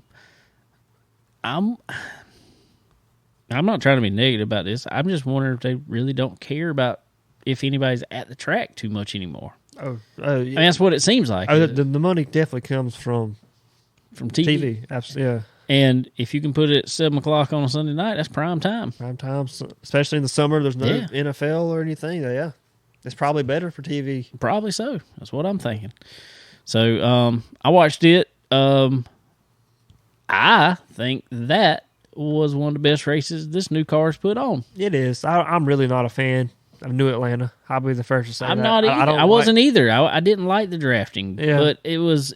I almost felt like in Ross Chastain talked about this. He said he never once drove wide open around the whole track. Yeah. He said he had to lift every, and I Yeah, think as the asphalt wears, maybe it's going to That's going to be interesting to see. exactly. That's why I'm wondering. Maybe it's got it kind of reminded me of a better, like, old Daytona. Yeah, which was to be honest, I'd rather see that as the playoff cutoff race instead of Talladega. I don't know. Yeah. It seems less prone to have a major pileup and just take out everybody. And I mean, I thought that was the best super speedway racing that we've seen this year. Yeah. I mean, really, it seemed like it was just. It's like it put those cars just enough on the edge. Yeah. I mean, just enough. When you saw them in qualifying, Yeah. half of them were just like wrecking loose. Yeah. And I think that's going to be good at this track. You know, as it ages another year or two, I think they're going to have to slow down. I don't know if they'll ever get using brake, but they'll be close, maybe. I don't know. I hope not. I actually hope not. I hope they just on the edge of, If they get into where they have to use brake, I'd probably rather see them unrestricted. Yes, me too. I mean, yeah. So that'd be interesting to see if it ever wears enough for them to do that. Yeah. But I don't like 6 super speedways a year. The way if I had it my way, I'd say give Atlanta the race and the chase, and I'd give them the All-Star race. I think that'd be a really good All-Star race. It could. Yeah. For 20 cars. I think it's put on a show. Definitely. That way, and give them a second date. It's not a points race, but I could go with that. I can definitely say I enjoyed it. I mean, I'm not a big fan of pack racing, but it was definitely exciting to watch. It was packed, but it was almost like they could break up every once in a while. I don't know. It was different. It seemed different to me anyway. It was interesting. Which I was really going in. The Xfinity race was the complete opposite. Xfinity race you just couldn't pass. Yeah. It was, I don't know, they just don't have enough side force or what, but the Cup race was cool. It was both lanes could work, and it was exciting. So I really thought Brad Keselowski had that race almost locked up, because I was like, man, it's gonna come down the end of this second. I was looking at the radar. I pulled up the radar on my phone, and I'm looking at the track, and I'm looking at where they are, and I'm like, they're racing to the end of stage 2. That's where they're racing to. Everybody knew the rain. I thought that was it. I thought that was it, and then nope, we're going back green. It's like, oh, all right, how long are they going back green? Because it ain't gonna last long, and it didn't. It didn't last long. Ones that made it work. I mean, he had to come in. You had no choice. He was about out. He had 4 laps remaining on fuel. So McDowell was up there like running on fuel for the last couple of laps.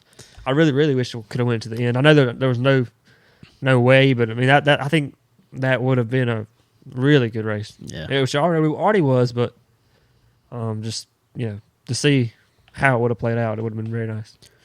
It was cool. It's cool for sure. But William Byron picked up his 4th win of the year, which was pretty unexpected, being he spun out and he was not good. It was just like, where'd he come from? It wasn't good, and I mean, but that has been their MO all year. Is be there at the end, be in a position where you can win, and that's kind of most of the races that he's won, he hasn't dominated. So it's been a lot of late race. Yeah. So I mean, get them however you can, I guess. They don't ask how, they ask how many. That's right. All right, ladies and gentlemen, I'd like to thank our friends over at Dixie Made. Y'all head over to Dixie Made right here in Florence, South Carolina, right here at the flea market. Head over to Dixie Made and get all of your Southern attire, as I like to call it, that you can stand. I don't care if you're looking for hats, sunglasses, T-shirts, wallets. I mean, I really don't care. They got it from all kinds of different brands. Southern Fried Cotton, Drake Waterfowl, just to name a couple. And that is a couple out of dozens of different brands that they have in store. So y'all head over to Dixie Made Apparel. And also, racers out there, if you were looking for a new race suit, call our good friends over at Rev Max Racing. They can get you hooked up on a new race suit, and get you going today on it. for sure. But anyway, all right. So, what else we got? Anything else? Our buddy Trent Ivy won the Gracie Smith Memorial. Really? I will say up at Cherokee. Cool deal. My buddy won him 10 G's. That's crazy. Dirt payouts are just... Dirt payouts are awesome. Yeah. They cost a lot, though. They do. But I mean, I don't know. Do you think it costs that much more than... No, than a late model stock? Yeah. No. And you think payouts aren't even comparable week to week? I mean, it's constant $10,000 Oh yeah, every track it's probably got 4 or 5 big payouts a year. Yeah, that's a weekly thing for dirt. I mean, they'll have that payout for the lower classes. Yeah, I mean, several times a year. I know, like street stock over at Lakeview. A lot of times they're racing for $1,200-$1,500 every week. I mean, I could be wrong on that. Somebody will tell me I'm wrong, but they race for a lot better money a lot of times than what we're racing for sometimes. So, I don't get it. I don't get it sometimes, but that's an argument for another day. we beat that drum a lot, but yeah, kind of the way it is. I don't know. I think it's about to trickle down someday. I'm gonna be positive on this. There you go. I think it's about to trickle down because I'm just gonna say I really think dirt had a real big resurgence. I'm gonna give it, about time me and Sterling started this podcast. A couple years before COVID. Yeah, a little bit before that, dirt had a real big resurgence with as Wally was talking about Cody Summer. He kind of started that whole Dirt Million thing up in Ohio. Me and Sterling and Kayla, and we all went to it the first year, the Dirt Million up there, which was really cool. Didn't go back the second year, but so that was kind of the resurgence. Well, I feel like asphalt's kind of on that resurgence now. I feel like the Cars Tour is kind of leading that way. I hope so. I hope it can. I hope people don't. The Cars Tour is obviously doing great. I hope that trickles down. I hope the local classes can do great too. Yeah. Late model stocks, obviously, that's what you got. But you're hoping the Sport Series can. Yeah, we're hoping that's trickle down. Can even out. Charger, Challenger, 4 cylinders. Yep. Legend cars. We need it in legend cars. I'm going to say that we need it in legend cars. Resurgence. Not necessarily resurgence. I have unpopular. Well, I ain't gonna say unpopular. It's just it's a fact. Not necessarily opinion. It's a fact. Legend cars have somewhat gotten expensive. Oh, no doubt. The INEX name went from inexpensive just to expensive. Expensive.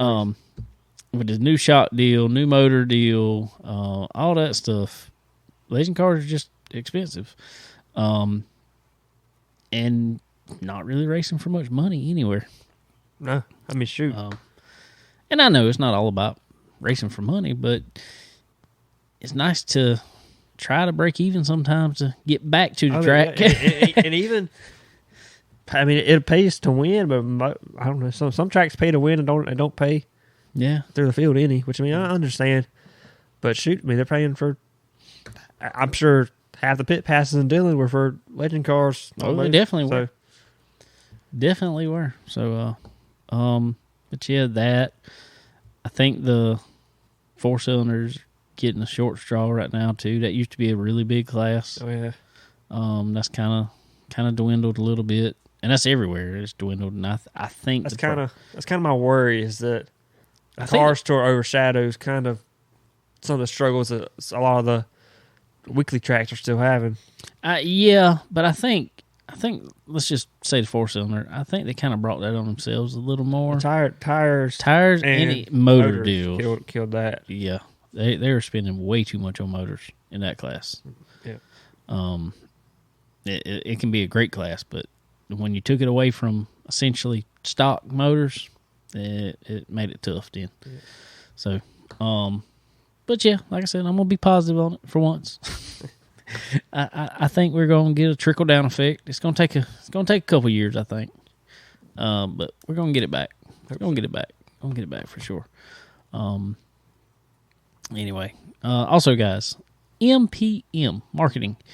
If you're new, if you've been in the sport for a long time, but if you're looking to move yourself up in the game, as we say, you're gonna need a good marketing partner, and there's no better than MPM Marketing, McAllister Precision Marketing. So y'all head on over, talk with Tanya there, get yourself set up today. Some of the best social media, some of the best just anything. She'll put you in front of faces that you need to be in front of. So head on over to marketwithmpm.com and get yourself set up today. One thing I want to ask you about before we hopped off was What's that? I went to the Caraway Wednesday, and then that Saturday they had the big South Boston race. And Yeah, how about everybody got thrown out?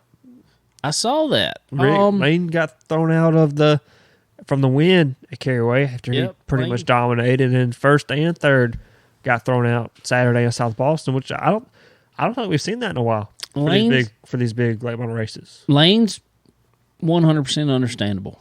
And even Rodney come out and said he didn't know that. I take that. Somewhat. I know. But what it was, it was a sway bar end arm. It was they can only run. I don't know if y'all can see it. Sitting on the back of that Legend car is a sway bar for that car. But that is a 1 3/4 sway bar right there. The biggest they can run,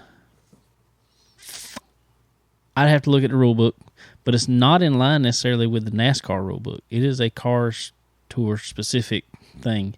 I think they can only run 1 1/4 ends. Possibly. Which just the spline part. It could be an 1 3/4 sway bar. That doesn't matter. Just ends. Mm-hmm. And he just had one like that. Yeah. So I could see how that be, and it wasn't. I don't see it as much of an advantage. Maybe not, but I didn't see that. I think it was kind of, he had access to cut parts, so they were going. Well, they were going to look at it, and that's exactly what it is. Because I mean, that's right there. That's a sway bar out of a cup car. Yeah. I mean, that's why we got it, because that's how it trickled down through SRI. We'll say, because I'm the one that's in the car right now. That's how we got it. SRI Performance. They're great used part side. They got sway bars in when these cup teams got rid of everything because they don't run that type front setup anymore. They had a ton of sway bars sitting there, so why not use it on our stuff? It was perfectly legal, and even under NASCAR stock rule, late model stock rules, it's perfectly legal. Just Cars Tours has a different set, so I don't know. I didn't see that as an advantage. Maybe actually. not. But it was clearly written. Mm-hmm. Yeah. So being as clearly written, not much argument there. Yeah. So I did think it was kind of funny that they waited like 2 days to announce, what was going to happen. I'm just like, nah, it was at the track. You got to just throw him out. You can't appeal. There's no appeal. They couldn't not. No. Being it was Kevin Harvick's car, they couldn't not do it. That would have looked awful. Even if second place man, Jared Fryer, who is a MPM client himself, I texted him after the race. I said, "Man, I thought that thing. He was flying there. He was very good at the end. I saw it. He was keeping. I think 5 more laps, he might have caught. I ain't gonna say passed. Yeah, he might have really caught him. Been on Lane's bumper, because it would take a lot. It's tough to pass at that track. But then the next day, I said, "Scratch that. Congratulations on the win, buddy." But even if Jared would have said, been like, "Man, not a big deal." It was an advantage. If he would have said that, I'm not saying they did. I'm just saying if he would have said that, it still would have been a horrible look for them. They couldn't have done that. They'd have had to. It's interesting to me that. And then again, 2 days later, at one of the biggest late model races of the year, the first and third both get thrown out. I don't know. But maybe it's happened. Maybe I haven't paid attention. But I haven't seen a lot of. I haven't either. Did you see what they got thrown out for? Was it one of Carson them was a camera in the rear end, wasn't it? That was Landon Huffman. And Andy had, they caught him on the spring, left rear spring or left rear shock. I didn't hear nothing about that. Something about shock assembly or That was Carson. Oh, was that? Yeah, Carson was the shock. I did look at. I mean, obviously everybody's gonna make a well, this is what happened. I can, and I'm not saying it. Landon is a Team SRI driver, super cool guy. I've talked to him quite a bit. The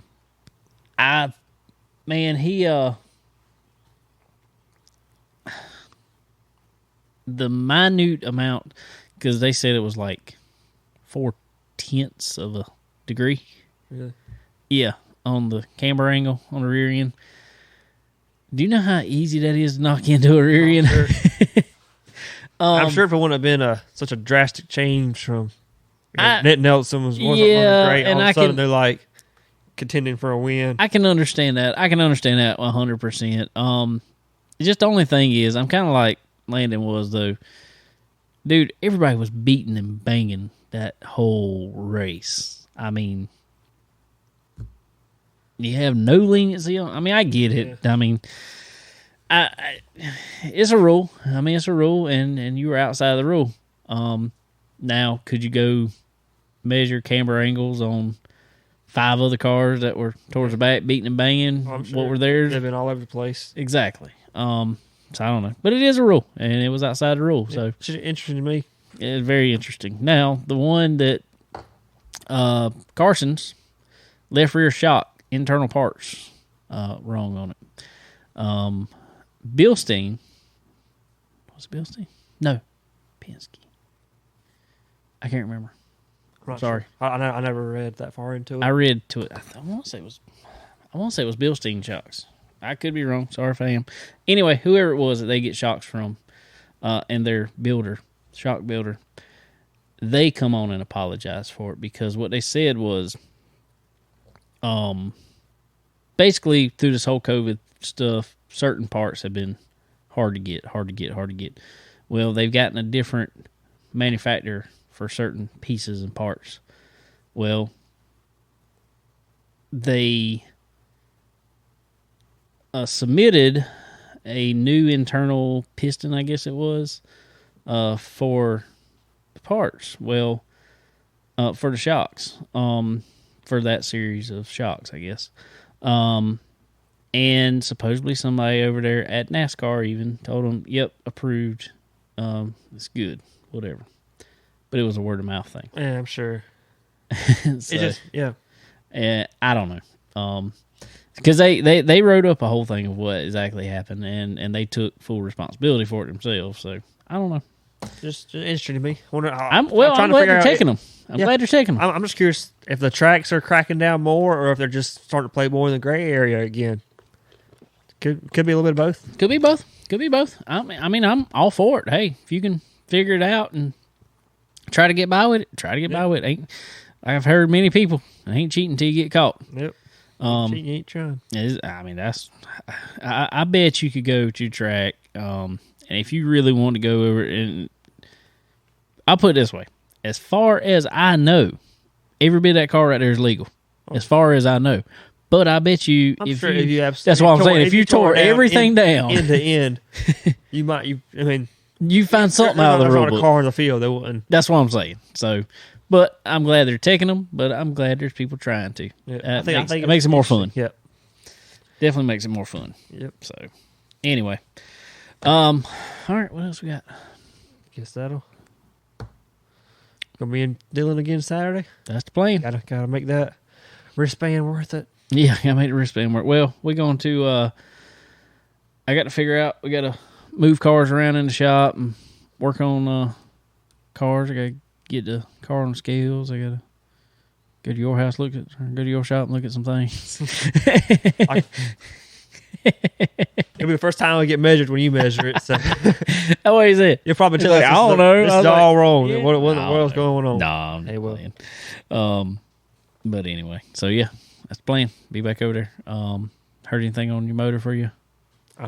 Challenger, Charger, whatever. Yeah, supposed to be getting work. It's on the way. Yeah, it's on the way.